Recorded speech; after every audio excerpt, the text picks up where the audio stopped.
Hello to all. I'm working as an associate professor in Triple Department of R&D Engineering College. And this semester, I'm handling renewable energy system for final year Triple students. And now in this video, I'm going to explain about hydroelectric power plant, which is coming in fourth unit. So let me give a brief intro about the hydroelectric power plant. And hydroelectric power is often considered as one of the major renewable energy source. As we all know that the source, which is nothing but the water, is available in plenty by nature itself, and we can able to generate the electricity from this running water or even the stagnant water by using some appropriate techniques.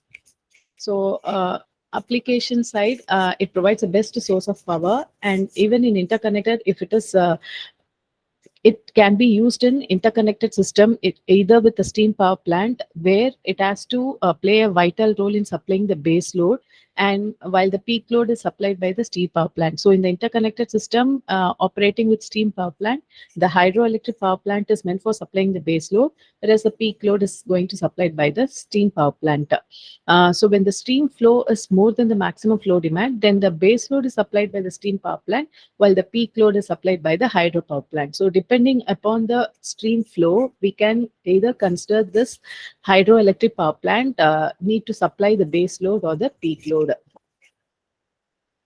Then coming to the advantages, it doesn't require any fuel charges since it is available in nature, and hydroelectric plant is highly reliable, and running cost of the plant is also low. It doesn't have any standby losses, and regarding efficiency, it doesn't get changed with the age. That is, if the hydroelectric power plant lifetime is getting increased, it doesn't result in depreciation of its efficiency, and it will take only few minutes to run and synchronize with the existing plant, and doesn't require any fuel for transportation problem also, and it doesn't exhaust some emission of gases, and that is particularly ash problem.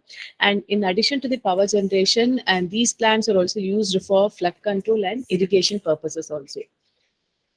Then coming to the drawbacks, even though it is having lot of advantages, it is having a minimal of disadvantages too, because cost required for the initial setup seems to be very high, and the time required for the erection of the plants is also high.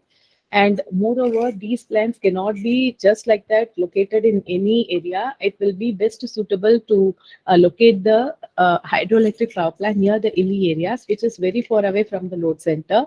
So it requires long transmission lines to deliver the power generated from the hydroelectric power plant. So the transmission cost will get increased, and the power generation also depends upon the quantity of water, that is in turn depends upon the rain. And before going for erecting or constructing an hydroelectric power plant, we need to consider certain factors for site selection, like availability of water, water storage, and water head, accessibility of the site, and distance from the load center, then the type of the land of the site also.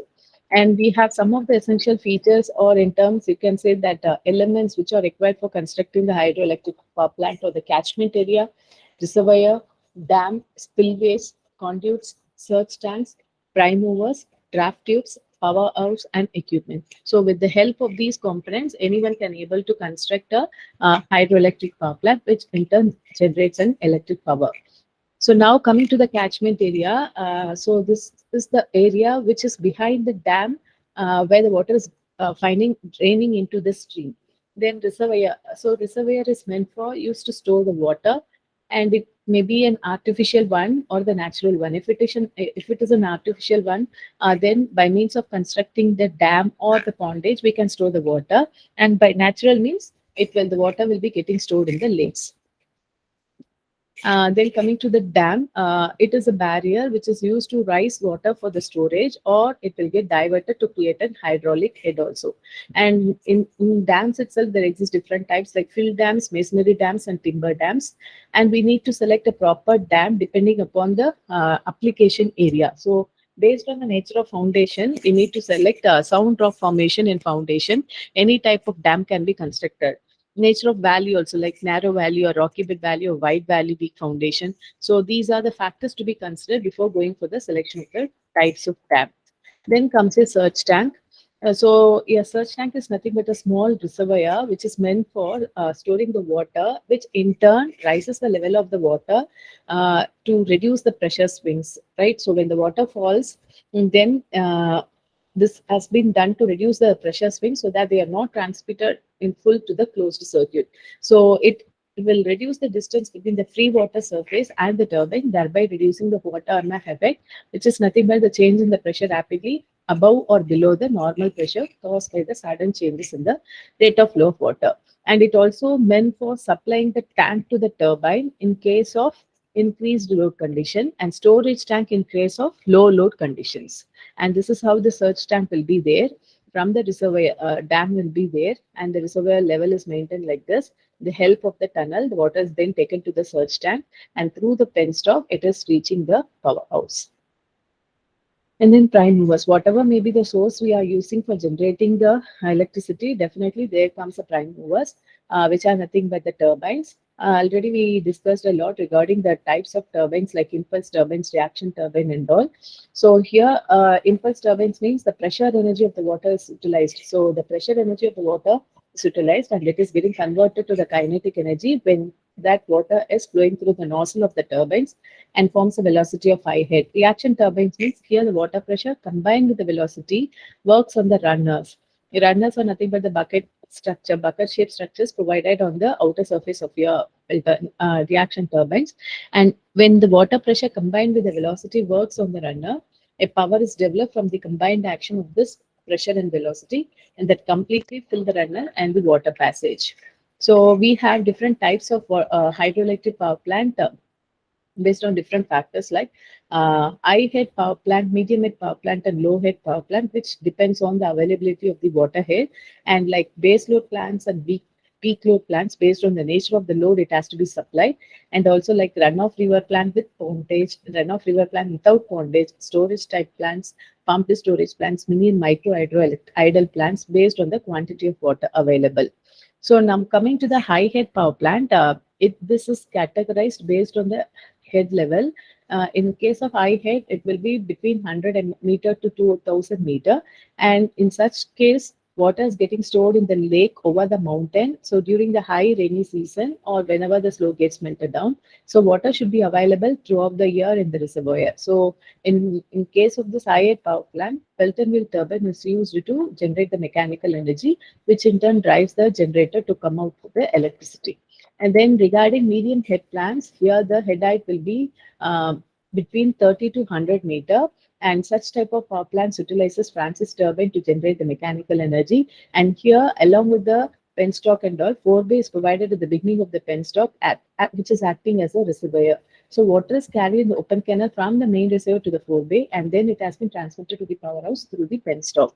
Then coming to the low head power plants, they are suitable when the head is less than 30 meter, and this consists of dams across the rivers.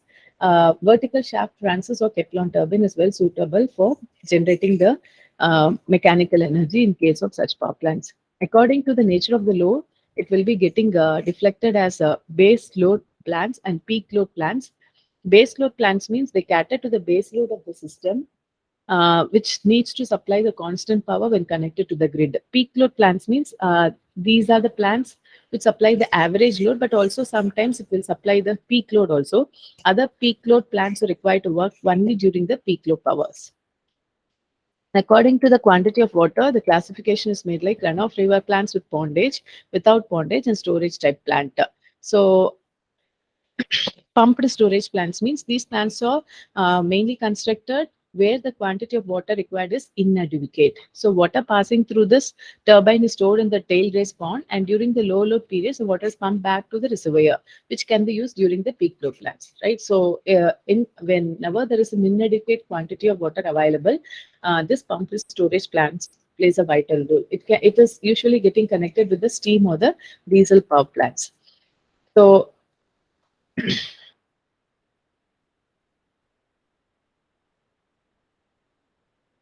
So the working of the reaction and the impulse turbines, I'll be explaining in my next video. Thank you all.